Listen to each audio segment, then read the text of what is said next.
আমার যুবক ভাইরা, কুমিল্লার মানুষ ইমান কারে কয় গো, ইমান কারে কয়, ইমান কারে কয়। আজকে শুধু ইমানের কথাটাই শুনা যান। ইমান কারে কয়, ইমান কারে কয়। আল্লাহর নবীর এক সাহাবী, নাম ছিল আব্দুল উজ্জা। আব্দুল উজ্জা নাম ছিল। এটা কোরআনের সাথে সাংঘর্ষিক। এই সাহাবী, ওই লোকটা নবীর কাছে কালেমা পড়ছে, ইমান আনছে। ইমান আনার পরে কিছুদিন গোপনে গোপনে কালেমার দাওয়াত দিছে। কিন্তু এই লোকটা ছিল বড় লোক, টাকাওয়ালা, শিল্পপতি।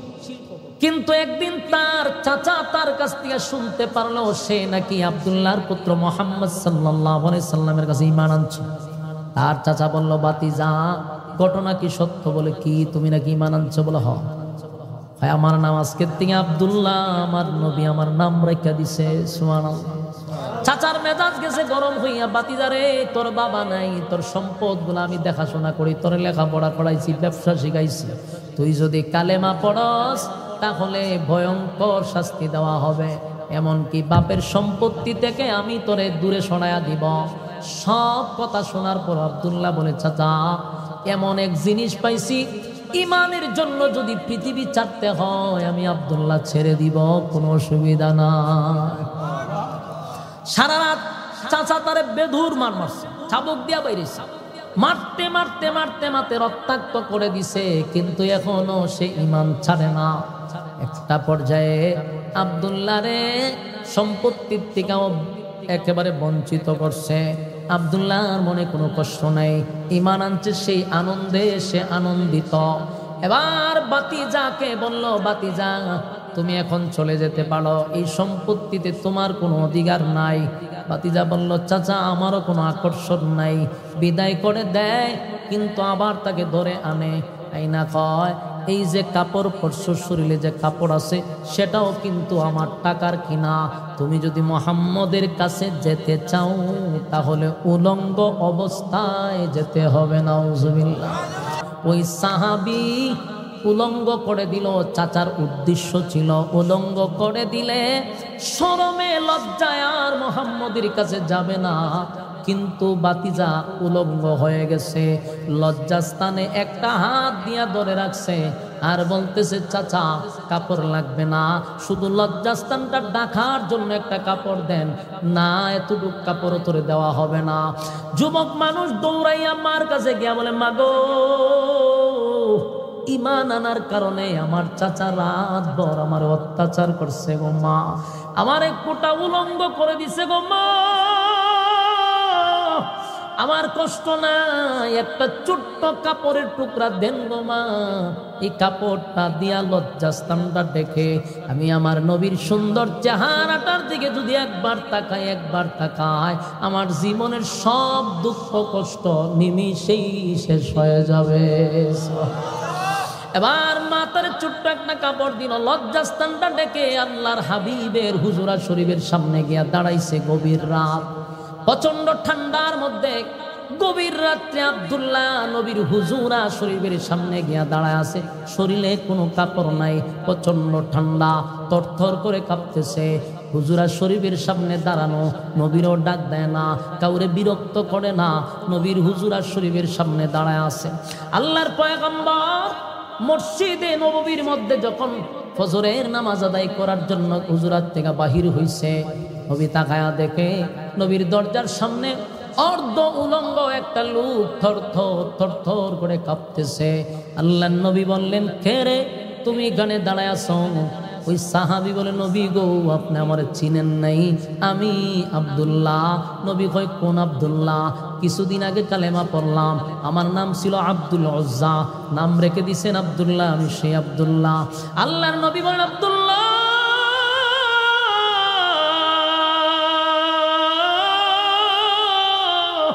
আমি জানি তুমি বড় লোক, তোমার বাবার টাকা আছে, চাচার টাকা আছে, তুমি তো সুন্দর সুন্দর কাপড় পরতা, আজকে তাকায়া দেখি অর্ধ উলঙ্গ, তোমার শরীরে কাপড় নাই, আমি কেমনে তোমারে চিনব? তোমার এই অবস্থা কেন হলো? শরীরের মধ্যে আঘাতের চিহ্ন, এই আব্দুল্লাহ চোখের পানি ছেড়ে দিয়া বলে, নবী গো, আমার কোনো অপরাধ নাই, চুরিও করি নাই, ডাকাতিও করি নাই, মানুষের হক নষ্ট করি নাই, মানুষের উপরে জুলুম করি নাই, চাঁদাবাজিও করি নাই, টেন্ডারবাজিও করি নাই, এই কারণে মায়ের কাছে এমনটা না। আমার অপরাধ হলো আমি আল্লাহর উপরে ঈমান আনছি, আপনি নবীর উপরে ঈমান আনছি, কোরআনের উপর ঈমান আনছি। ওগো নবীজি, এই অপরাধে রাত ভর চাচা আমার নির্যাতন করছে, শুধু এখানেই নয়, উলঙ্গ করে দিছে, শরমে লজ্জায় যেন আপনার কাছে না আসি। আল্লাহর পয়গম্বর ঘটনা শুনে নবীর চোখ দিয়া মুক্তার দানার মতো পানি ঝরতে লাগলো। আল্লাহর নবীর শরীরে একটা জুব্বা ছিল, নবীর শরীর থেকে জুব্বাটা খুলে আব্দুল্লাহরে জুব্বা দিয়া জড়ায়া ধরছে, নবীর শরীরের জুব্বা তারে দিয়া দিছে। আমার যুবক ভাইরা, এই নবীর জুব্বা সাধারণ না, নবীর জুব্বা এটা সাধারণ নয় গো। নবীর জুব্বা অনেক সাহাবীরা পায় নাই, নবীর জুব্বা পাওয়াটা সাধারণ কথা না। ওই সাহাবীরে আল্লাহর নবীর জুব্বাটা দিয়া দিল, আব্দুল্লাহ জুল বাকাদাইন হয়ে গেল। ওই জুব্বাটা যখন তারে দিয়া দিল, ওই জুব্বাটা দেওয়ার পরে নবী তারে জড়ায় ধরে বলে, আব্দুল্লাহ রে, আয় আমার সঙ্গে। দৌড়াইয়া গেল নবীর সঙ্গে, হুজুরা শরীফ থেকে নবী তারে নিয়া চলে গেলেন মসজিদে নববীতে। নামাজের শেষে আল্লাহ নবী দুইটা হাত তুলে বলেন, আব্দুল্লাহ তুই আমার কাছে বল, তুই কি চাস বল আব্দুল্লাহ, আমি এখন আল্লাহর কাছে দোয়া করব। আমার মালিক আমি যা চাইব আল্লাহ তোরে এখন তা দিবে। আব্দুল্লাহ রে বল, তুই আমার কাছে কি চাস। যুবক ভাইরা, আমরা যদি এমনটাই জানতাম যে যা চাইব তা পাইব, তাহলে সর্বপ্রথম দেশের প্রধানমন্ত্রী হওয়ার আবদার করতাম। কথা হয় না? যুবক ভাইরা, আর না হয় একবার না চাইলো গুলশানে 4-5টা বাড়ির মালিক হইতে চাইতাম। কিন্তু আব্দুল্লাহরে নবী জিজ্ঞাসা করছে, আব্দুল্লাহ আমি যদি এখন আল্লাহর কাছে হাত তুলি, আমার মালিক যা বলবো তা দিবে, বল আব্দুল্লাহ কি চাস। আব্দুল্লাহ যে কথাটা বলছে আপনার কল্পনার বাহিরে। আব্দুল্লাহ বলে, নবী গো, যা বলবেন তাকে আল্লাহ দিবে। বলে, হ্যাঁ দিবে। তাহলে আপনি আল্লাহর কাছে দোয়া করেন, আমার মালিক যেন আমারে শাহাদাতের মৃত্যু দেয়। একটা জবান বন্ধ রাখবে না, বলুন আল্লাহু আকবার। আর জোরে কোন আল্লাহু আকবার। এই ইমানের আওয়াজ দিয়ে বলুন আল্লাহু আকবার। আমিনু কামা আমানান নাস। আল্লাহ বলেন তাদের মতো ঈমান আনো, ওই মানুষদের মতো ঈমান আনো। এটা সাহাবায়ে কেরাম হতে পারে, বিবি আসিয়া হতে পারে। আসিয়ারও ফেরাউন চামড়াগুলি টেনে টেনে টেনে টেনে সব চামড়া তুলে ফেলছে। একবার চিন্তা করুন, জীবিত মানুষের শরীরের চামড়া যদি তুলে ফেলে অবস্থাটা কেমন হবে, অবস্থাটা কেমন হবে। আমাদের ঈমান থাকবে, আমাদের ঈমান ঠিক থাকবে। এমন শাস্তির মুখেও আসিয়া বিন্দু পরিমাণ ঈমান থেকে সরে যায় নাই, ঈমান থেকে সরে যায় নাই। আসিয়া আল্লাহর কাছে দোয়া করে, মালিক আর সহ্য করতে পারি না, আল্লাহ আপনি আমার জান্নাতে একটা ঘর দেন, আমি আর এই জালিমের জুলুম সহ্য করতে পারি না। গরম বালুর মধ্যে প্যারাক মাইরা শরীরের চামড়া উঠায়া দিছে রে, কেমন যন্ত্রণা, কেমন যন্ত্রণা, কেমন যন্ত্রণা। এরপরও ঈমান ছাড়ে নাই। ফেরাউন হামাইন্নার কাছে গিয়া হয়, বন্ধু রে চামড়াও তুলে দিলাম, কিন্তু আসিয়ায় আমারে খোদা মানে না। এবার হামাইন্না কয়, দোস্ত একটা কাজ করো, যে তোমারে খোদা মানে না তার মৃত্যুদণ্ড দিয়া দাও, আসিয়ারে তুমি হত্যা করো। ফেরাউন বড় একটা পাথর লইয়া আসিয়ার সামনে দাঁড়াইয়া দেখে আসিয়া মুচকি মুচকি হাসতেছে। এবার ফেরাউন পাথরটা রাইকা বলে, আসিয়া রে এই মুহূর্তে তোরে আমি হত্যা করব, মৃত্যুর আগে কেন মুচকি মুচকি হাসলি? মিথ্যা বলবি না আসিয়া, বল কেন মুচকি মুচকি হাসতেছস? আসিয়া কয়, ফেরাউন বললেও বিশ্বাস করবি না, তুই জালেম। ফেরাউন কয়, বিশ্বাস করব, মৃত্যুর আগে বল কেন মুচকি হাসি দিলি? আসিয়া কয়, ফেরাউন রে তোর জুলুম থেকে বাঁচার জন্য আল্লাহর কাছে বলছি, মালিক আমার একটা ঘর বানায়া দেন জান্নাতে।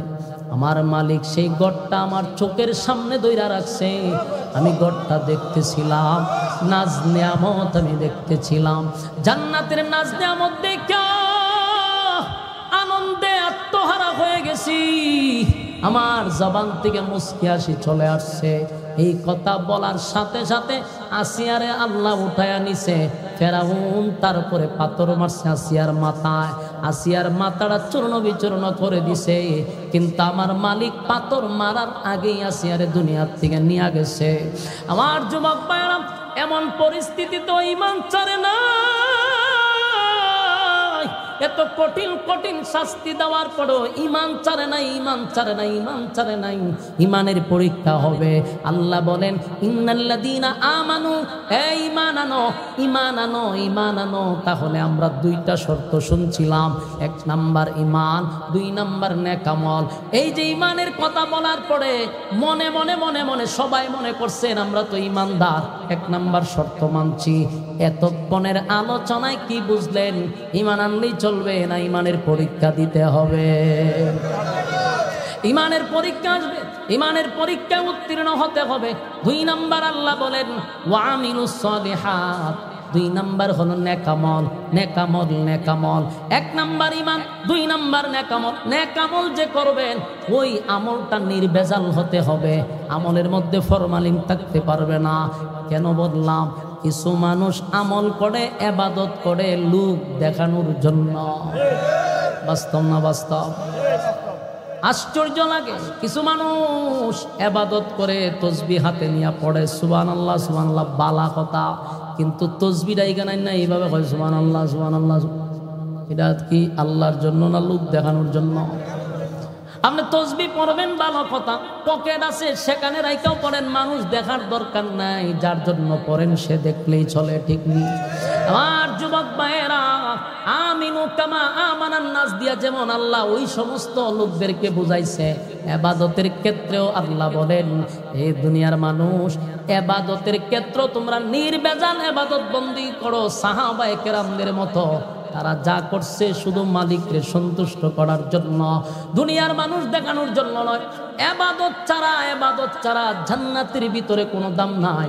দুনিয়াতে টাকা ছাড়া যেমন মানুষের মূল্যায়ন নাই, পরকালে নেকি ছাড়া মানুষের কোনো মূল্যায়ন নাই। এই যে আপনারা আসছেন, এই যে আপনারা বসছেন, কত মানুষ দাঁড়ায়া শুনছেন, কত মানুষ বৈশা শুনছেন প্রচন্ড গরমের মধ্যে। এত গরম, এত গরম, আমি এটাও বিশ্বাস করি আমার জায়গায় যদি কোন নেতায় বৈশা বক্তব্য দিত, মাইকম্যান ছাড়া একটা মানুষও থাকতো না। বাস্তব না বাস্তব? এই বাংলাদেশের মানুষ নেতার বক্তব্য শোনার জন্য রাতের ঘুম হারাম করে না, শুধু কোরআনের আকর্ষণে মানুষ প্রচন্ড গরমের মধ্যে এখানে বসা। যুবক ভাইয়ারা, এই যে বৈশা রইলেন এটাও নেক আমল। যতগুলা আয়াত শুনলেন প্রতিটা হরফে হরফে 10টা করে নেকি আপনার আমল নামায় আল্লাহ ঢুকায়া দিছে। আমিনু কামা আমানান নাস। আল্লাহ রাব্বুল আলামিন বলেন, আমিনু কামা আমানান নাস, তোমরা ঈমান আনো ওই সমস্ত মানুষের মতো যারা ঈমান আনছে। আমিনু কামা আমানান নাসের ব্যাখ্যা অনেকগুলা হতে পারে, অনেকজনকে আল্লাহ বুঝাইতে পারে। এর মধ্যে 1 নাম্বার হলো সাহাবায়ে কেরাম, ওই মানুষদের মতো। এটা সাহাবায়ে কেরাম হতে পারে।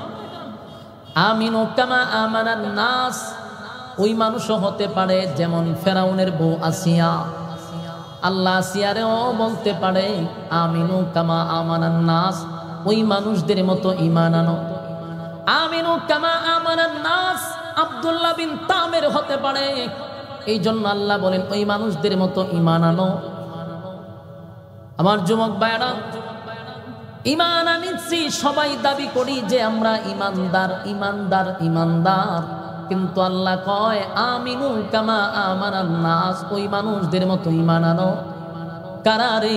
যাদেরকে আল্লাহ টার্গেট করে বলেন তাদের মতো ঈমান আনো। তারা কারা? যাদেরকে আল্লাহ উদ্দেশ্য করে বলে তাদের মতো ঈমান আনো। আমি আপনাদের উদ্দেশ্যে শুধু এটাই বলতে চাই, ঈমানদার দাবি করলে চলবে না। প্রত্যেকটা ঈমানদারের উপরে ঈমানি পরীক্ষা হবে। লিখে রাখেন, ঈমানদারের উপরে কি হবে?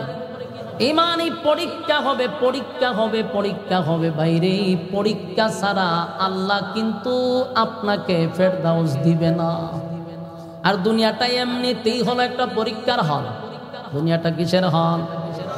দুনিয়া খাও দাও ফুর্তি করো, দুনিয়াটা মস্ত বড় স্লোগান দিয়া চললে হবে না, কারণ আল্লাহ পাঠাইছে পরীক্ষা দেওয়ার জন্য। বান্দারে আমি অনর্থক অকারণে বেহুদা অপ্রয়োজনে তোমাদেরকে দুনিয়ায় পাঠাই নাই। তোমরা যদি মনে করো আমি তোমাদেরকে অনর্থক পাঠাইছি অকারণে নিষ্প্রয়োজনে, আল্লাহ এটা জানায়া দিছে, আফা হাসিবতুম আন্নামা খলাকনাকুম আবাসাও ওয়া আন্নাকুম ইলাইনা লা তুরজাউন। রব্বে কারীম বলেন, আবাস শব্দটা দিয়া শক্ত করে বলেন, অনর্থক বানাই নাই, কখনো না, কখনো না, অনর্থক বানাই নাই, অকারণে বানাই নাই। কেন বানাইলেন মালিক সেটাও বলে দিল, ওয়ামা খালাকতুল জিন্না ওয়াল ইনসা ইল্লা লিয়াবুদুন। আল্লাহ বলেন মানব দানব, মানব দানব, মানব দানব দুই জাতি বানাইছি শুধুমাত্র কেবলমাত্র আমার গোলামির জন্য। তাহলে স্পষ্ট বলে দিল অনর্থক বানাই নাই। কেন বানাইলাম? ইবাদতের জন্য। ইবাদত কোথায় করব? দুনিয়া নামক জায়গায় করব। এই জায়গাটারে আল্লাহ বানাইছে একটা হল, পরীক্ষার হল, অল্প সময়ের জন্য পাঠাইছে। দুনিয়া চিরস্থায়ী না। বলুন দুনিয়া কি না? দুনিয়া চিরস্থায়ী নয় গো, দুনিয়া চিরস্থায়ী না, এটা ক্ষণস্থায়ী। অল্প সময়ের জন্য আল্লাহ পাঠাইছে। আমার যুবক ভাইরা, অনর্থক পাঠায় নাই, অল্প সময়ের জন্য পাঠাইছে। এটা আমাদের মাথায় রাখতে হবে। ভাই টন টন করে একটু কমান, টন টন করে। আমার যুবক ভাইরা, তাহলে এই গান থেকে কি বুঝলাম? অনর্থক পাঠাইছে, অল্প সময়ের জন্য পাঠাইছে, পরীক্ষা দেওয়ার জন্য। কলেজ ভার্সিটি মাদ্রাসা যেখানে যান, পরীক্ষার সময় কিন্তু সারাদিন থাকে না, মাত্র 3 ঘন্টা। 3 ঘন্টার ভিতরে যা দেওয়ার সব দিয়া দাও। 3 ঘন্টা পরে জোর কইরা হলের ভিতরে থাকা যায় না, ক্ষমতা দিয়াও হলের ভিতরে থাকা যাবে না। আল্লাহ বলেন তোমাকে আমি হলের ভিতরে পাঠাইলাম, দুনিয়া নামক হলের ভিতরে পরীক্ষা দেওয়ার জন্য। 60 বছর 70 বছর যাওয়াই দিলাম, পরীক্ষার সময় শেষ, এই জমিনে থাকতে পারবা না। আমি তোমারে থাকতে দিব না, জোর করেও থাকতে পারবা না, ক্ষমতা দেখায়ও থাকতে পারবা না, গায়ের জোরেও থাকতে পারবা না। কারণ আমি তো পাঠাইছি পরীক্ষা দেওয়ার জন্য। ইমানদারের ইমানই পরীক্ষা হবে। আল্লাহ বলেন কোন বান্দারে আমি গরিব বানাইয়া পরীক্ষা নিব, গরিব বানাইয়া। যারে আল্লাহ গরিব বানাইবে বুঝে নিতে হবে গরিবটাই হলো আমার সাবজেক্ট, এটাই আল্লাহ আমার সাবজেক্ট দিছে। এই গরিবী হালতে পরীক্ষায় আমার উত্তীর্ণ হতে হবে। আল্লাহ কাউরে ধনী বানাইয়া কোটি কোটি হাজার কোটি টাকার মালিক বানাইও পরীক্ষা করতে পারে। বুঝে নিতে হবে ধন সম্পদ মালিক আমারে দিছে রে, এটাই তো আমার সাবজেক্ট, এখানে আমাকে পাস করতে হবে। কাউরে আল্লাহ রূপ বেমার দিয়া কিন্তু পরীক্ষা নিবে, গণ গণ তার রূপ বেমার একটা একটা লাইগাই থাকবে। কাউরে আল্লাহ পেরেশানি দিয়া পরীক্ষা নিবে। মূল কথা হলো আল্লাহ পরীক্ষা নিবে গরিব বানাইয়া ধনী বানাইয়া, অসুস্থতা দিয়া, এমনকি আল্লাহ পেরেশানি দিয়াও দিবে। মালিক পরীক্ষা নিবে। তাই গরিবী হালতেও আমাকে মালিকের উপর সন্তুষ্ট থাকতে হবে, ঠিক নেই? অধৈর্য হলে চলবে না, আল্লাহর উপরে রাগ করলে চলবে না। যেমন আমাদের দেশে অনেক মানুষ আছে অসহায় হইয়া একটা সময় বলতে থাকে মালিক কি শুধু আমারই দেহে হয়নি, খালি আল্লাহ জীবন অভাবে তাকি আল্লাহ কি শুধু আমারে দেখছে। এরকমটা বললে মালিক বেজার হয়, কারণ তোমার সাবজেক্ট এইটা, তুমি পরীক্ষায় এই সাবজেক্টে পাস করতে হবে। একবার মুসা আলাইহিস সালাতু ওয়াস সালাম, আপনারা মুসা পয়গম্বরের ব্যাপারে জানেন, উনি একটু রাগিলা ছিল, রাগ বেশি ছিল, কিন্তু ওনার নাম ছিল কালিমুল্লাহ। আল্লাহর সঙ্গে কথা বলত, মালিকের সঙ্গে উনি কথা বলতেন। তুর পাহাড়ে দাঁড়াইয়া আল্লাহ একটা জিগাইলে মুসা 5টা জিগাইতো, কারণ বেশি বেশি মালিকের সঙ্গে কথা বলত। মুসা নবী একদিন তুর পাহাড়ে যায় রে, রাস্তার মধ্যে দেখে এক বৃদ্ধা মহিলা দাঁড়ায় আছে। নাই, মহিলার কিছুই নাই, বস্ত্র নাই, ঘর নাই, পেটে খাবার নাই, দুঃখিনী একটা মহিলা দাঁড়ায় আছে। ডাক দেয়া হয়, মূসা পয়গম্বর, সারাদিন ধরে দাঁড়ায় আছি, এই রাস্তা দিয়া তুমি তুর পাহাড়ে যাও মালিকের সঙ্গে কথা বলার জন্য, তাই তো আমি তোমার জন্য দাঁড়ায় আছি। ও মূসা, আল্লাহর সঙ্গে তো কথাই বলবা। দেখছো, তাকায়া দেখো, এই যে আমার একটা ঝুপড়ি ঘর আছে, নাই এটার ভিতরে কিছুই নাই, আমার পেটেও খাবার নাই, ভালো একটা কাপড় নাই, আমি একবার খাইলে আরেকবার খাইতে পারি না, এত অভাব, এত অভাব, কেমনে চলবো, কিভাবে চলবো? আমারে মালিক এত গরিব কেন বানাইলো? কেন আমার এত গরিব বানাইলো? তুমি আল্লাহর সঙ্গে কথা বলবা, মালিকের কাছে বলবা, আমার মালিক যেন আমারে কিছু দেয়, আমি যেন একটু বড় লোক হইতে পারি, আমার একটু সচ্ছল যেন কইরা দেয়। মূসা নবী কয়, ঠিক আছে, আমি কথাটা আল্লাহর সামনে বলবো। এবার সামনের দিকে হাঁটতে লাগলো। রাস্তার মাঝখানে এক ব্যক্তি দাঁড় করাইয়া বলে, পয়গম্বর, জানি আপনি আল্লাহর সঙ্গে কথা বলার জন্য যাবেন। ও মূসা পয়গম্বর, সারাদিন আপনার অপেক্ষায় ছিলাম, কখন রাস্তা দিয়া যান। ও পয়গম্বর, আমি আপনার কাছে জানতে চাই, আমার মালিক আমার এত ধনী বানাইছে, এত ধনী, এত ধনী, এত সম্পদ আমার এত সম্পদের ওজন আমি বহন করতে পারি না, এত হিসাব রাখতে পারি না, এত সম্পদ মালিক দিল, আমি সম্পদের ভারে যেন মালিকরে ভুলে না যাই, তাই আমি আর সম্পদ চাই না। আল্লাহর কাছে বলবেন, মালিক যেন আমারে গরিব বানায়া দেয়, আমার সম্পদ যেন কমায়া দেয়, কথাটা আল্লাহর কাছে বলবেন। মূসা নবী বলেন, ঠিক আছে, আমি বলবো। এবার সামনের দিকে যায়, গিয়া দেখে একটা লোক দাঁড়াইতেও পারে না, বসতেও পারে না, হাতও নাই, পাও নাই, শুয়ে আছে, শরীরটা যেন অর্ধেক। এই লোকটা দাঁড়ায় বলে, মূসা পয়গম্বর, আমি হাঁটতে পারি না, আমার হাতও নাই, পাও নাই, আমি শুয়ে আছি, একটু নিচের দিকে তাকান। মূসা নবী প্রথম মনে করছে কোন দিকে কথা কয়, তাকায়া দেখে পায়ের কাছে লোকটা পড়ে আছে। ডাক দেয়া বলে, আল্লাহর পয়গম্বর, ভালো করে দেখেন আমি কতটা দুঃখী, আমার দুইটা পা নাই গো, আমার দুইটা হাত নাই, আমি যে কত অসহায়। মাঝে মধ্যে চিন্তা করি, মালিক কেন আমারে বানাইলো, কোন কারণে বানাইলো, কেন বানাইলো, আমি চিন্তা করে পাই না, আমারে কোন কামে আল্লাহ বানাইলো। ও আল্লাহর পয়গম্বর, একটু মালিকরে বলবেন নি, মালিক যেন আমারে জানায়া দেয় আমারে কোন কামে বানাইছে। যদি কোনো কাজে বানায়া থাকে তো আলহামদুলিল্লাহ, আর যদি কোনো কাজেই না বানায়া থাকে, দুনিয়ায় পাঠানোর মানেটা কি? আল্লাহর পয়গম্বর মূসা বলেন, ঠিক আছে, আমি দেখব, বিষয়টা জানাবো।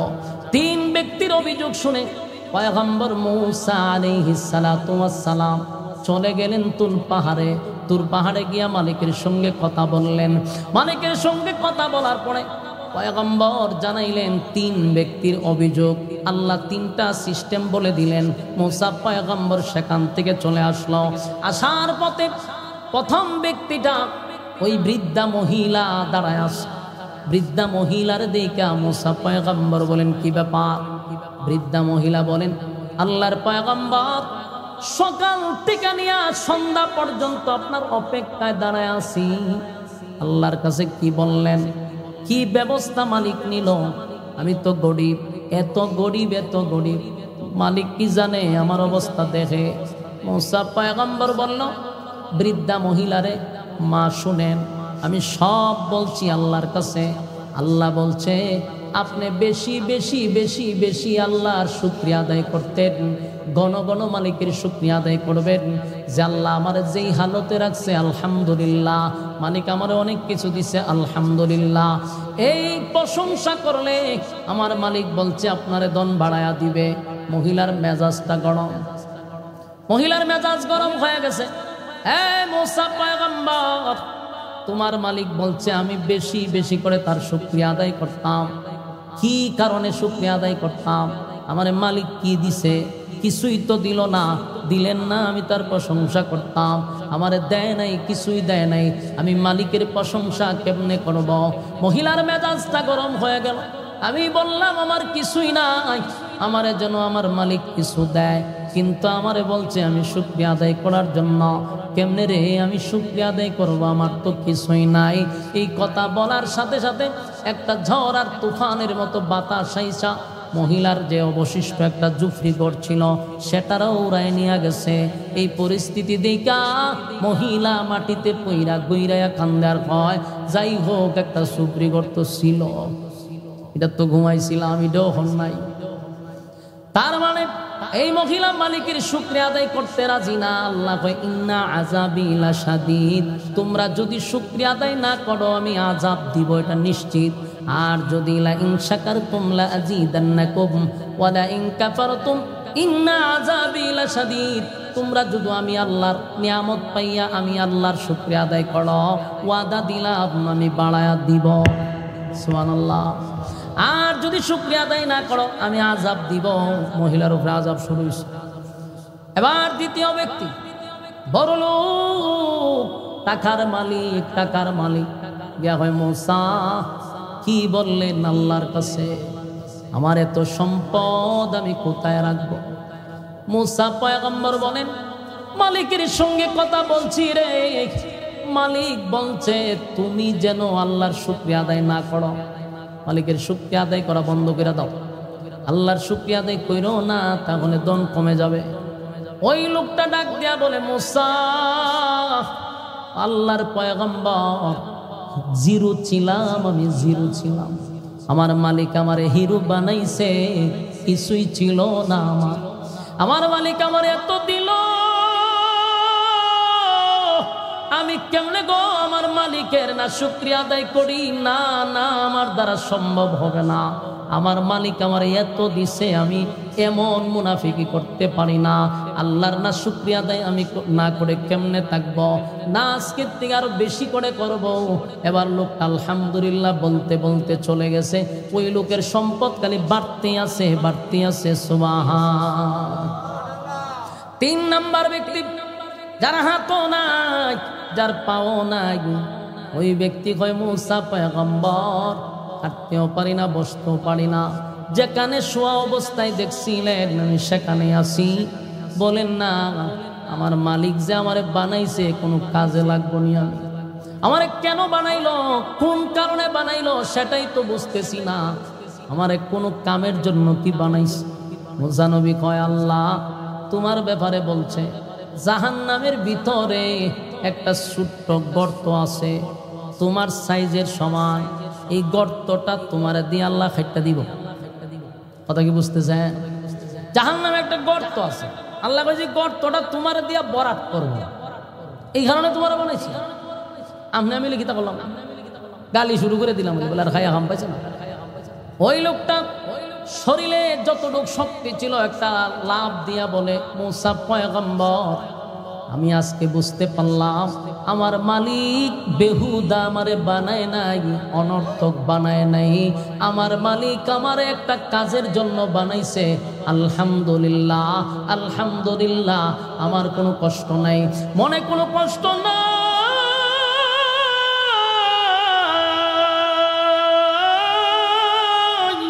আমি বুঝতে পারছি আমার মালিক অনর্থক বানায় নাই গো, আমার মালিক আমারে কাজের জন্য বানাইছে, কাজের জন্য বানাইছে। এত খুশি, এত খুশি, আল্লাহ তার খুশি আর শুকরিয়া আদায় দেখে তারে পূর্ণাঙ্গ সুস্থ বানায়া দিছে। চিৎকার দিয়া করি সুবহান। আরো জোরে বলেন আল্লাহু আকবার। এই ইমানের আওয়াজ দিয়া বলেন আল্লাহু আকবার। আমার মালিকের এত মায়া, মালিকের তো মায়া, মালিকের খুশি, মালিকের শুকরিয়া আদায় করার কারণে আল্লাহ লোকটারে পূর্ণাঙ্গ সুস্থ দান করছে। লোকটা পূর্ণাঙ্গ সুস্থ হয়ে গেছে। এবার মূসা নবী চলে গেল। এই ঘটনার থেকে আমরা যেটা বুঝাইতে চাচ্ছি, যেটা শিকার কথা, এটা হলো আল্লাহ কাউরে গরিব বানায় সেখান থেকেও তার পরীক্ষা নেয়, কাউরে ধনী বানায় সেখান থেকেও পরীক্ষা নেয়, কাউরে অসুস্থ বানায় সেখান থেকেও পরীক্ষা নেয়। কিয়ামতের ময়দানে আপনি যখন বলবেন আল্লাহ আমি গরিব ছিলাম, বহু গরিবওয়ালারে আল্লাহ দাঁড় করাইয়া বলবো তার থেকে কি বেশি গরিব ছিলে? আবু বকর সিদ্দিকরেও দাঁড় করাইতে পারে, তুমি কি তার থেকে বেশি গরিব ছিলা? কেউ যদি কয় মালিক আমি তো ধনী ছিলাম, ধনী ছিলাম, ধনী ছিলাম, এত ধনী, টাকার অভাব নাই। আল্লাহ, বাংলাদেশে বাড়ি করতে করতে টাকা ফুরায় না, আমি টাকা দিয়া বেগম পাড়ায়ও বাড়ি করছি। আল্লাহ, আমি দেশের সব লুটটা নিয়ে এত বড় লোক হইছি, টাকা খাইব কে? আমি গুলশানে বাড়ি বানাইলাম, আমি ডাকাতে বাড়ি বানাইলাম, বেগম পাড়ায় বাড়ি বানাইলাম, এরপরও টাকা শেষ হয় না। এখন করণীয় কি? আল্লাহ কয়, বান্দা বেশি টাকা হয়েছে, কহ অতিরিক্ত টাকার কারণে আপনার গোলামি করতে পারি নাই, অতিরিক্ত সম্পদের কারণে আপনার নাম স্মরণ রাখতে আমার মনে নাই। আল্লাহ ডাক দিয়া বলবে, এ সুলাইমান পয়গম্বর, ওই সুলাইমান নবীরে দাঁড় করাইব। পৃথিবীর সব বড় লোকরে, যত বড় বড় লোক, ডোনাল্ড ট্রাম্প হোক, সবগুলার এক জায়গায় দাঁড় করাইয়া বলবো, আমার সুলাইমানের চেয়েও বেশি তোদের সম্পদ ছিল। সুবহানাল্লাহ। ধনী হইলে দোষের কিছু নাই, এটা মাথায় রাখবেন। টাকা হইলেই যে আপনি ইসলাম থেকে সরে যাবেন, বিষয়টা এমন না। টাকাওয়ালারাও অনেক টাকাওয়ালা আছে, আপনি আমার থেকে বেশি ইবাদত করে। অনেক টাকাওয়ালা আছে, তাদের তাহাজ্জুদ মিস হয় না। অনেক টাকাওয়ালা আছে 5 ওয়াক্ত নামাজের পরে আবার ওভার টাইমও করে। টাকার অভাব নাই। আমার জীবনে বহু বড় লোক দেখছি, টাকার অভাব নাই, দিনদারিরও কোনো কমতি নাই। এমন লোক আছে না নাই? আল্লাহ কয়, টাকার জন্য, সম্পদের জন্য যদি আমার মনে না রাখতে পারো, সুলাইমান আলাইহিস সালাতু ওয়াস সালাম রে আল্লাহ দাঁড় করাইব। জানোস নি সুলাইমান নবীকে? আমি আল্লাহ সুলাইমান নবীরে এত বড় রাজত্ব দিছি গো। আজকে প্রধানমন্ত্রী বাংলাদেশের হতে পারে, আমেরিকার হতে পারে, চীন জাপানের হতে পারে, একটা দেশের হয়তো আপনি দায়িত্বে আছেন। আর সুলাইমান নবীর আল্লাহ আসমানের নিচে যত জায়গা আছে, জমিনের উপরে যত জায়গা আছে, সব জাহানের জন্য বাদশা বানাইছে। এমনকি দুনিয়ার শুরু থেকে নিয়ে কিয়ামত পর্যন্ত এত বড় বাদশাহী আল্লাহ আগেও কাউরে দেয় নাই, কিয়ামত পর্যন্ত কাউরে দিবে না। ওনার নাম হলো সুলাইমান আলাইহিস সালাতু ওয়াস সালাম। সুলাইমান আলাইহিস সালাতু ওয়াস সালামের বউ ছিল প্রায় 300। আপনারা কি তা স্বাভাবিক মনে করতেছো? না, আপনারা নীরবতায় বোঝা যায় এরকম 200-300 আপনার এলাকাত কেউ করছে না, আওয়াজে বোঝা যায় যদি কোনো ব্যাপার না। আমাদের এলাকাতে এরকম করছে, এরকম লোক আছে আপনার এলাকা না? আপনারা এত নীরবে। বউ কয়জন? 300 বউ ছিল, 700 বান্দি ছিল। আমার কথা কি বুঝতে যায়? বউ কয়জন? এক বউয়ের সাথে যদি আজকে দেখা করে, আবার সবগুলারে গুইরাইডার কাছে আসতে 1 বছর লাগবে। কথা হয় না? সুলাইমান নবীর আল্লাহ 300 বউই দিছে, বান্দি দিছে 700। সুলাইমান নবীর আল্লাহ একটা বিমান দিছিল, যেই বিমান আজ পর্যন্ত পৃথিবীর এত উন্নত যুগে আর বানাইতে পারে নাই, কিয়ামত পর্যন্ত পারবে না। পৃথিবীতে এত বড় বিমান তো দূরের কথা, এখন পর্যন্ত উন্নত দেশে 20,000 যাত্রী ধরে আজ পর্যন্ত সেই বিমানই বানাইতে পারে নাই। এখনো পারে নাই, মাত্র 20,000 যাত্রী ধরে এমন বিমান পৃথিবীতে আজ পর্যন্ত বানাইতে পারে না। আর সুলাইমান নবীর আল্লাহ যে সময় বিমান দিছে, ওটার মধ্যে 1 লক্ষ যাত্রী নিত, 1 লক্ষ। আপনারা কি সুবহানাল্লাহ বাড়ি দিয়ে খবর সিদ্ধান্ত নিছে না? হইতো তো পারে যে হুজুর কেন সুবহানাল্লাহ জুড়ে হলে যুদ্ধ আপনার দাম বেড়ে জায়গা। এরকম সিদ্ধান্ত থাকলে এটা ভুল।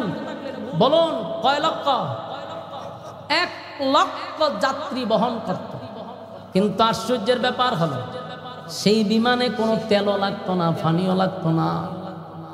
সুবহানাল্লাহ বাড়ি দিয়া তেল নাই, পেট্রোল নাই, বিমান এমনি চলে। ওই বিমানের জন্য নির্দিষ্ট কোনো এয়ারপোর্ট ছিল না, যেখানে মনে চায় সেখানে ল্যান্ড করতে পারত। সুবহানাল্লাহ। সুলাইমান নবী গোটা পৃথিবী রাজত্ব করত রে। শুধু মানুষের বাদশা ছিল বিষয়টা এমন না, জিন্নাতেরও বাদশা, পাখিদেরও বাদশা, বাতাসের কথা বুঝত, এমনকি মাছের কথা বুঝত, পিপিলিকার বাসা বুঝত। সুলাইমান নবীর কাছে পিপিলিকা পর্যন্ত এসে অভিযোগ দিত। গাছের মধ্যে পাখি থাকতো, তারাও এসে অভিযোগ দিত। জিন্নাতরা সুলাইমান নবীর বাহিনী ছিল, সুলাইমান নবীর স্পেশাল বাহিনী ছিল 3 দল। একদল জিন্নাত, একদল মানুষ, একদল পাখি। সুবহানাল্লাহ। এত ব্যস্ত গোটা পৃথিবীটা উনি রাজত্ব করে। আল্লাহ হয় এত বিশাল ব্যস্ত বানাইছি, গোটা পৃথিবীর বাদশা বানাইছি, কিন্তু আমার সুলাইমান পয়গম্বর একটা সেকেন্ডের জন্য আমি আল্লাহরে ভুলে নাই।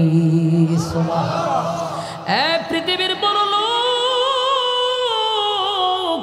সাধারণ গ্রামের একটা চেয়ারম্যান হওয়ার পরে বেচারার বাপ মূর্তি ভাইলা জায়গা ঠিক নেই, সাঙ্গ ফাঙ্গ লইয়া রাস্তা দিয়া চলে, বাপটা গীতা। একটা চেয়ারম্যান হলে বেচারার যে বাপ আর যে ফাং ফুং ঠিক নেই। জনগণের টাকা দিয়া তোমার তো বাপ কেড়ে, চেয়ারম্যান হইবার আগে তো তোমার পিছনে বালা করে লঙ্গি ছিল না, এখন তোমারে তো ভাপ এগুলা রাস্তাঘাটের ইট বালু আর গম আর চাল খাইয়া।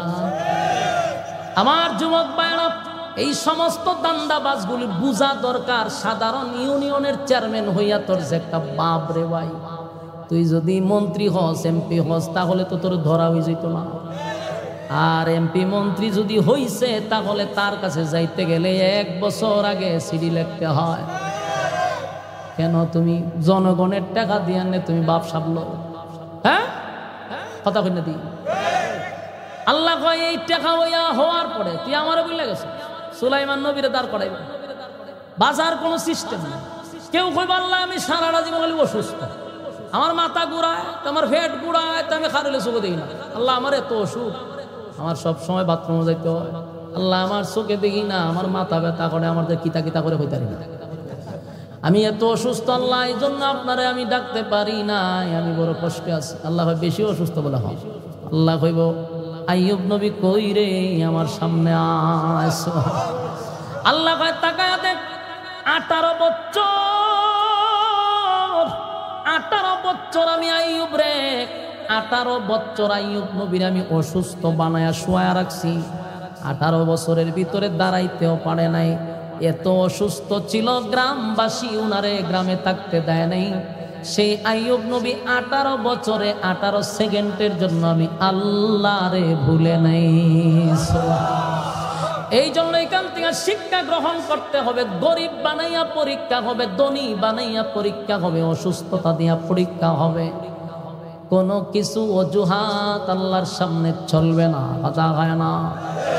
যুবক ভাইরা আমার, তাহলে এবার আসুন, পরীক্ষা হবে কাদের পরীক্ষা হবে? যারা নিজের ইমানদার দাবি করবে তাদের পরীক্ষা। বেঈমানের কোনো পরীক্ষা নাই, ইমানদারের জন্য ইমানি পরীক্ষা, কথা হয় না। এই জন্য দেখবেন কোরআনে প্রায় জায়গা খালি আল্লাহ ইমানদাররে ডাকে, ইমানদাররে ডাকে, ইয়া আইয়ুহাল্লাযীনা আমানুত্তাকুল্লাহা হাক্কা তুকাতিহ। আল্লাহ কয় হে ইমানদারেরা, আমি আল্লাহকে ভয় করো। এটা কি বেঈমানরে কইছে না ইমানদাররে? ইমানদাররে বলে ইয়া আইয়ুহাল্লাযীনা আমানু কু আনফুসাকুম ওয়া আহলিকুম নারা। আল্লাহ কয় হে ইমানদারেরা, জাহান্নামের আগুন থেকে বাঁচো পরিবার সহ। দেখি বেঈমানরে কইছে না ইমানদাররে? সব জায়গায় শুধু ইমানদার ইমানদার ইমানদার। তাহলে ইমানদারেরই ইমানি পরীক্ষা হবে। ইয়া আইয়ুহাল্লাযীনা আমানু, আমিনু, সব জায়গায় ইমানদার ইমানদার। আল্লাহ বলেন আমিনু কামা আমানান নাস, ঈমান আনো তাদের মতো, ওই সমস্ত মানুষদের মতো। যুবক ভাইরা, এবার আসুন তারা কারা রে? সাহাবায়ে কেরাম হতে পারে।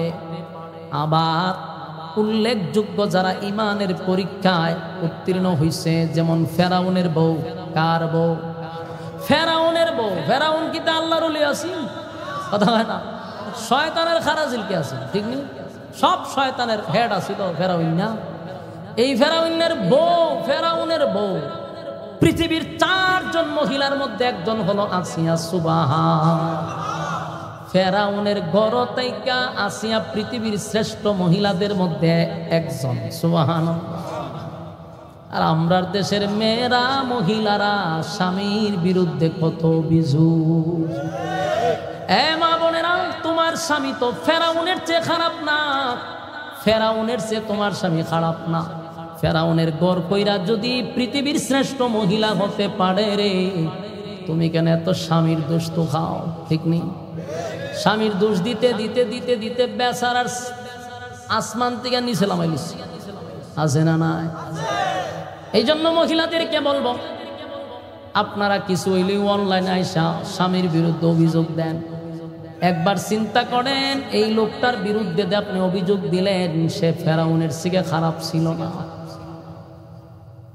অসংখ্য অগণিত যুবকদের আইডল, আইকন, যাদের দ্বারা ইসলামের খেদমত হয়, এই মাঠটারে তুমি পরিকল্পিতভাবে ধ্বংস কইরা দিলা। ঠিক না বেঠি?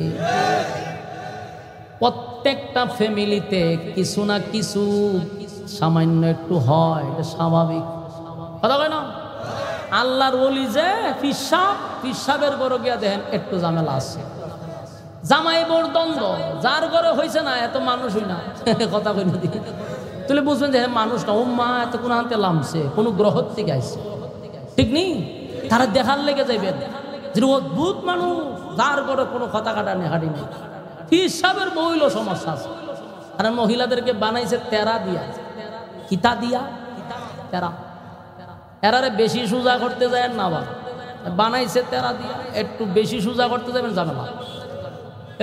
আমি এখানে বৈশাখ দেখতেছি অনেক মানুষের উপরে শয়তানে বর করে দিছে, দাঁড়ায় যে আসি সব তীরে বর করছে, একটাও বাদ নাই। কইসলাম নি যে বর করবো, ওই যে আরেকটা সেটারও বর করছে, বর করতেছে তো, যে অনেকগুলারে বর করে লিছে, মাশাআল্লাহ সব তীরে বর করছে। এটি রে সুরা ফিরে ফু দেন, ধরে লেছে। কারবারটা দেখছেন নি? সময় কিন্তু বেশি হয়েছে না, আর বেশি সময়ও না। আপনারা যে লড়াচড়া করতেছেন, ফেরাউনের থেকে কি বউ খারাপ আছেন? ফেরাউনের চেয়ে কি বক্তে যেই লোকের বিরুদ্ধে এত অভিযোগ, সে কি ফেরাউনের চেয়ে খারাপ? নাউজুবিল্লাহ। প্রত্যেকটা সংসারে টুরিনারি ঝামেলা হয়, এগুলো হলো পারিবারিক, এটা পাবলিক ফাংশনে প্রকাশ করার বিষয় না। কথা বললে দি, পীর হোক, বক্তা হোক, ইমাম হোক, আল্লাহর ওলি হোক, দরবেশ হোক, কিছু টুটিনাটি হয় কি হয় না? যদিও কোনো কিছু না হইলে দেখবেন জিনিসপত্র লড়াচড়া করে। আপনি এক কথা কইছেন, আপনার সাথে না মাত্র দেখবেন জগ লড়ে, পানি লড়ে, টেবিল লড়ে, বাস্তব না আটকা দেবেন জগ ভেঙে গেছে। মুঠ কত হইলে আপনার সাথে না ফারলো, জগ টইলে ভাঙলো। এগুলো পারিবারিক সামান্য বিষয়, এটা নিয়ে এসে আপনি পাবলিক ফিগারের সামনে, পাবলিকদের সামনে প্রকাশ করেন, তাহলে আপনার উদ্দেশ্য খারাপ। কারণ একটা মানুষ যত অপরাধী করুক, কিন্তু আপনি এইভাবে পাবলিক আপনি এটা প্রসার করতে পারেন না। আল্লাহ আপনাকেও হেদায়েত দান করুন। সম্মানিত সুধী, তাহলে আসিয়া যদি ফেরাউনের বউ হইয়া পৃথিবীর 4 মহিলার মধ্যে একজন আসিয়া, আল্লাহ আমিনু কামা আমানান নাস, এটা দিয়ে আসিয়ারও বুঝাইতে পারে। চিন্তা করেন আসিয়া কি পরিমাণ, আসিয়ারে আল্লাহ সালাম দিছে। পৃথিবীতে আরেকজন মহিলা আম্মাজান খাদিজা, দুনিয়ার থাকতে আল্লাহ সালাম দিছে। আপনার এলাকা সুবহানাল্লাহ আছে তো? তাহলে আর কোন সময় ঠাডা বললে সুবহানাল্লাহ কোন? এই জায়গা যদি সুবহানাল্লাহ না থাকবো গো। আসিয়ারে আল্লাহ সালাম দিছে, আম্মাজান খাদিজারে দুনিয়ার থাকতে আল্লাহ সালাম দিয়ে দিছে। সাধারণ মহিলা না। আরেকজন আছে মরিয়ম আলাইহিস সালাতু ওয়াস সালাম, 4 জনের মধ্যে উনি একজন। আরেকজন হলো নবীর মেয়ে ফাতেমা। এই হলো পৃথিবীর শ্রেষ্ঠ 4 মহিলা। এর মধ্যে আপনি একটু চিন্তা করেন, পৃথিবীর বিখ্যাত কুখ্যাত এক খারাপ মানুষ হলো ফেরাউন, যাকে ফেরাউন করতে। পেরাক কেন করতে জানেন? এ মানুষকে ধরে পেরাক মারত। কত বড় জালেম! এই জালেম নিজেকে খুদা দাবি করত, আমি তোমাদের রব। তারে যারা রব মানত না, তারে পেরাক মারত। তো ফেরাউনের কিন্তু ছেলে ছিল না, সবগুলা মাইয়া ছিল।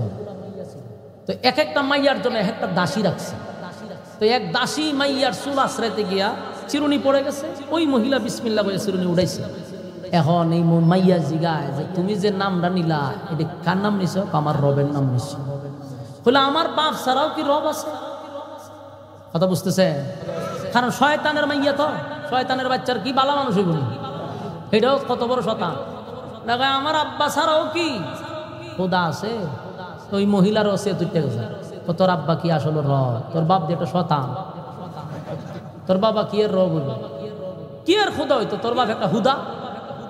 এই মাইয়া খানতে খানতে বাপের কাছে বিচার বা ঘটনা তো ঘটছে। বলে কি? বলে আপনি ছাড়াও রব আছে।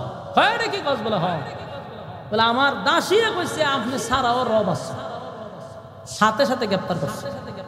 এই মহিলারে গ্রেপ্তার করে বলতেছে তুমি নাকি আমার রব মানো না। মহিলা বলল তোরে কোন অ্যাঙ্গেল তুই আমি রব মানতাম? রব হওয়ার কি যোগ্যতা তোর মধ্যে আছে বলতো দেখি। ফেরাউনের কয় মেজাজ আমার গরু খাইয়া আমার বেতন নিয়ে আমার বিরুদ্ধে কয়, লক্ষণ তো খারাপ রে। জিগায় তোর কোন অ্যাঙ্গেল দিয়ে তোরে খুদা মানতাম, খুদা হওয়ার জন্য তোর কি কোয়ালিটি আছে? তুই যদি খুদা হইতি তোর নাক তোরে বম্পাস্টিক মার্কা তাকার কথা না, তোর নাক যেটাও তো বড়, তুই নাকটা সুন্দর করে বানাইলে না। এরপরে তুই তো অন্যের উপরে ডিফেন্ড করস, তুই অন্যের কাছে মোকাবে কি তোর আমি কিভাবে খুদা মানতাম?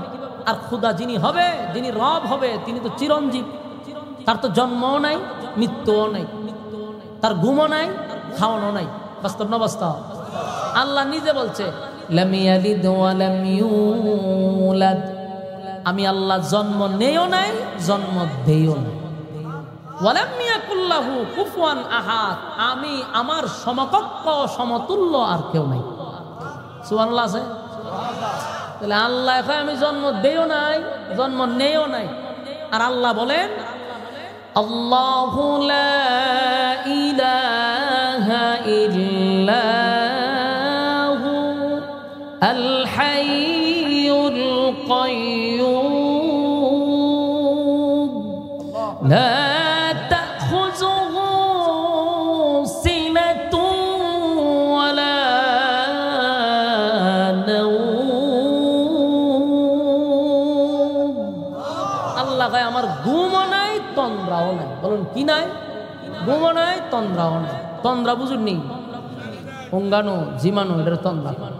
তাহলে ওই মহিলা কয় রে কোন কোয়ালিটির থেকে? তোর নাক একটা বম্বাস্টিক মার্কা, তোর সেরা সুরে তোর বেশি একটা সুবিধা না, এর মধ্যে তুই অন্যের উপরে ডিপেন্ড করস, তোরে কিসের থেকে খোদা মানতাম? এই ফেরাউনে কয় আমার শাস্তি যে কত ভয়ঙ্কর সেটা কি তুই জানোস?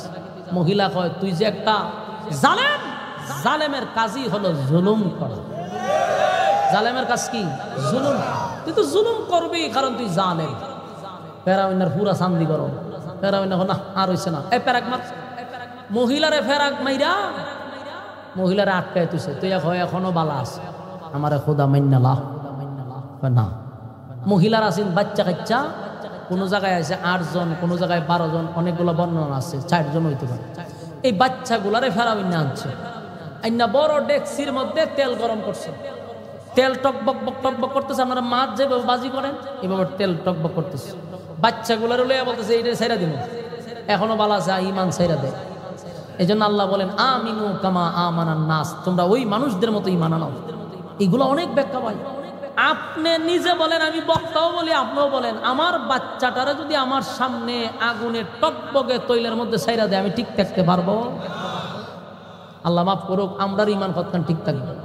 কারণ আমরার ইমানের যে কোয়ালিটি মাশাআল্লাহ, 5 টাকার এক কাপ রং সার কাছে ইমান বিক্রি করে। বাস্তব না বাস্তব? আমদারে আবার কিতা আগুনও ফুরানি লাগবো, আগুন ফুরানি লাগতো 5 টাকার রং। এটার বাস্তবতা শুনে না। তখন নির্বাচনের একটা মৌসুম আছে না, গরু মার্কা, ভৈষ মার্কা, ছাগল মার্কা, হ্যাঁ দাঁড়াইব। তো দেখবেন গ্রামগঞ্জের শাসটল গুলা এখন ফুল ফিকাপ থাকে, ঠিক নেই? দেখবেন এই গ্রামগঞ্জের শাসটল গুলাতে এখন কোনো চেয়ার খালি নাই, এটার সংসদ বানায় রাখছে। আর মাননীয় স্পিকার হলো ক্যাশবাস্করের সামনে যে বসে থাকে, তার বাবুই অন্যরকম, কোনো কাস্টমারের কোনো হিসাব নাই। তো দেখবেন বসে থাকে সারাদিন, লড়ে না। আজ মাগরিবের ভর্তিতে বয় রাতে 10টা পর্যন্ত উড়ে না, মাগ নাইতেছে তো সবকিছু। দেখবেন শাসটলের ভিতরে গেছে গুরু মার্কা, গিয়া হয় আমি গুরু লিয়া দাঁড়াইছি, ভালো আছেন নি সবাই? এত ভালো। আপনারা কি সিদ্ধান্ত নিছেন? ও সিদ্ধান্ত হয়েছে। তখন গুরু মার্কা কয় রে রং সামার, হ মানে রং চা খাওয়াইছে। জিগায় কিতা সিদ্ধান্ত, কিতা সিদ্ধান্ত হয়েছে? বলে কি বুড়া আপনারে দিন। গুরু মার্কা খুশি না বেজা? খুশি সুডে সালামাল কি দিয়া গুরু মার্কা গেছে, কিন্তু হে উড়ে না। যেন যে বইয়া রয়েছে সবটি উড়ে না। মালিকও খুব খুশি যে মাশাল্লাহ গুরু আইতেছে, ছাগল আইতেছে, সবুতি আইতেছে, অসুবিধা নেই। কাস্টমারও উঠতেছে না। কিছুক্ষণ পর আইছে আপনার ছাগল মার্কা, আই আবার সালামাল কি দিছে, কয় আপনারা সিদ্ধান্ত কি তা কখন হয়েছে? আগেরটা সময় কি কইছে? সিদ্দিক মানে সিদ্ধান্ত হয়ে গেছে, দেওয়া হলাইছে। এখন আবার কয় হয়েছে না। এখন ছাগল মার্কা চিন্তা করলো রং তো গেছে, দুধ দিতেইব, মারছে দুধ চা। খাইয়া হয় সিদ্ধান্ত কি দেখো সিদ্ধান্ত পুরা ফাঁকা আপনারে ভোট দিলাম।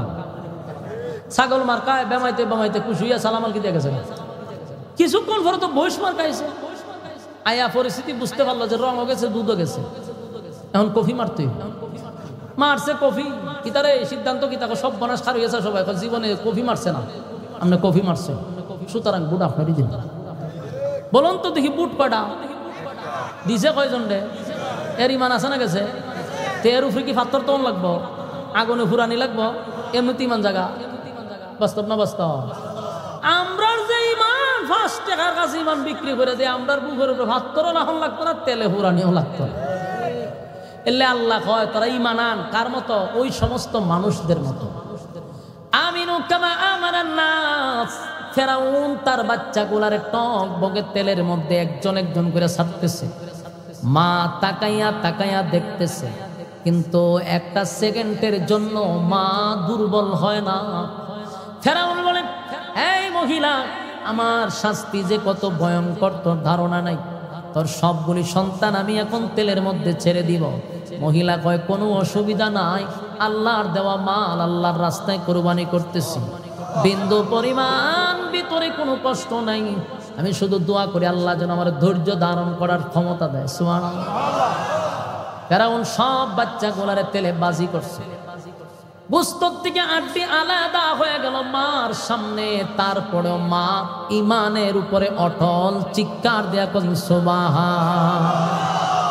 এই হলো ইমান। এই জন্য আল্লাহ বলেন, আমিনু কামা আমানান নাস। ওই মানুষদের মতো তোমরা ইমান আনো রে। তারা ইমান আইনা দেখায়া গেছে, ইমানের পরীক্ষায় তারা উত্তীর্ণ হয়েছে। সব বাচ্চাগুলারে একে একে আগুনে ফলাইছে। এবার ফেরাউন না কয়, মহিলা এখনো সিদ্ধান্ত নে। মহিলা একটা তুতু মারছে, আমার কলিজার টুকরা সব বাচ্চাগুলারে আল্লাহর রাস্তায় দিয়া দিলাম, আর আমার বুঝিও ছেড়ে দিতাম। এবার মহিলারে আগুনে ফালাইব। মহিলা একটা আবদার করছে, ফেরাউন না রে, আমারেও তো এখন তুই হত্যা করবি, আমি শাহাদাতের পেয়ালা নিব, অসুবিধা নাই। একটা শর্ত আছে, বলে কি? তুই যে সময় আমার সন্তান এবং আমার তেলে বাজি করবি, অসুবিধা নাই, কিন্তু আমার বাচ্চা সহ আমার সহ আড্ডি গুড্ডা একটা গর্তের ভিতরে রেখে দিবি, এক জায়গায় রেখে দিবি। তার কারণ হলো কিয়ামতের কঠিন ময়দানে যারে যেই জায়গায় কবর দেওয়া হয়েছে ওই মানুষটা সেখান থেকে উঠতে দাঁড়াবে। আপনাদের লাঙ্গলকোটের মানুষ হবিগঞ্জে গিয়া দাঁড়াবে না, হবিগঞ্জের মানুষ লাঙ্গলকোটায় দাঁড়াবে না। যারে যেখানে কবর দেওয়া হয়েছে রে, ঠিক ওখান থেকেই দাঁড়াবে। মহিলার কথা হলো, একটা কবর থেকে আমার বাচ্চাদেরকে নিয়ে আল্লাহর সামনে দাঁড়াবো। আল্লাহ আপনার রাস্তায় আমার বাচ্চাগুলা সহ জীবন দিছি। এই মহিলার আবদার কিন্তু ফেরাউন ডাকছে। ফেরাউন না, এবার গর্বের সাথে মানে সে তো হত্যা করছে সবাই রে, ভয় দেখাইছে, দেখাইয়া ঘরে গেছে।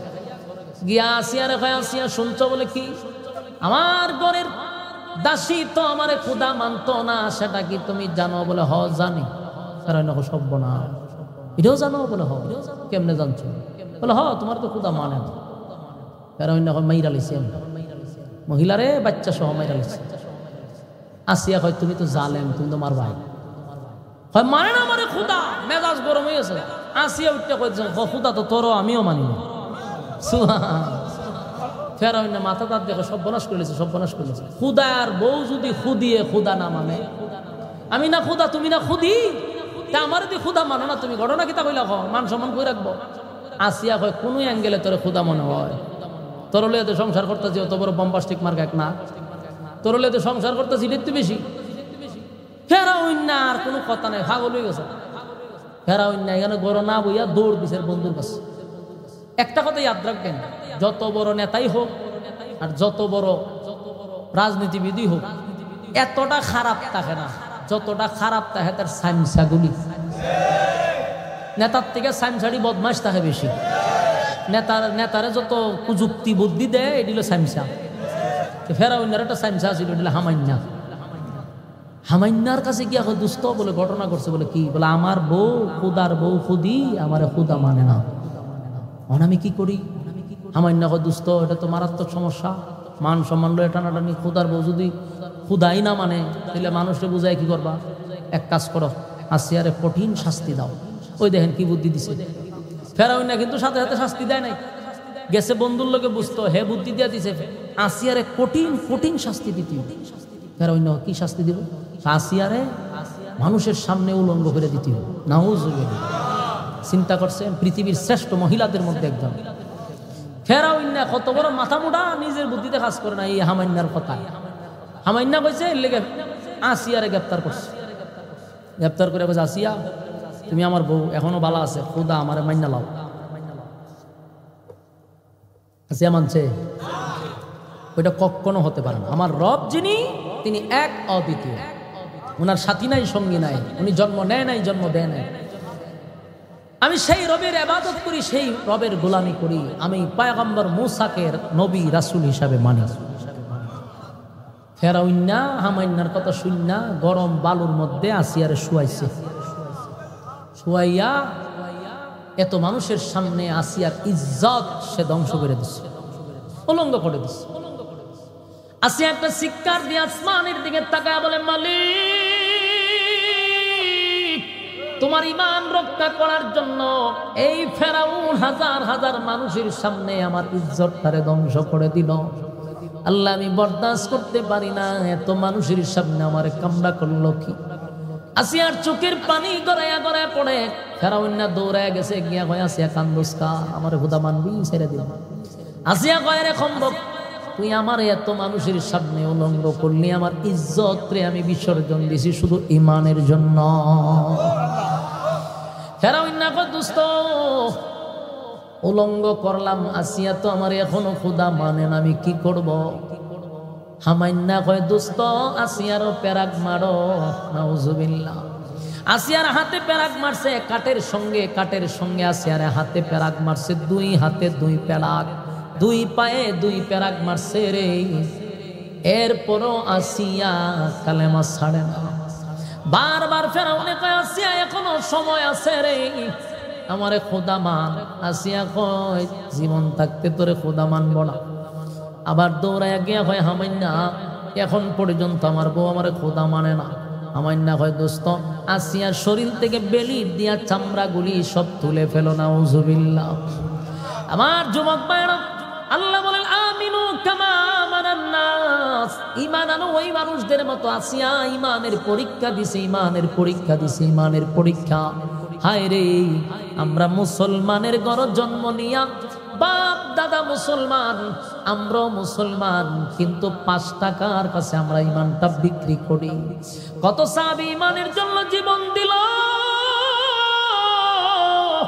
নবীর সাহাবীরাও ঈমানের পরীক্ষা দিছে রে। এই জন্য আমিনু কামা আমানান নাস দিয়া সাহাবায়ে কেরামদেরকেও বুঝায়। সাহাবায়ে কেরাম ঈমানের জন্য জীবন দিছে, এমনকি ঈমানের জন্য সাহাবায়ে কেরাম ইজ্জত দিছে।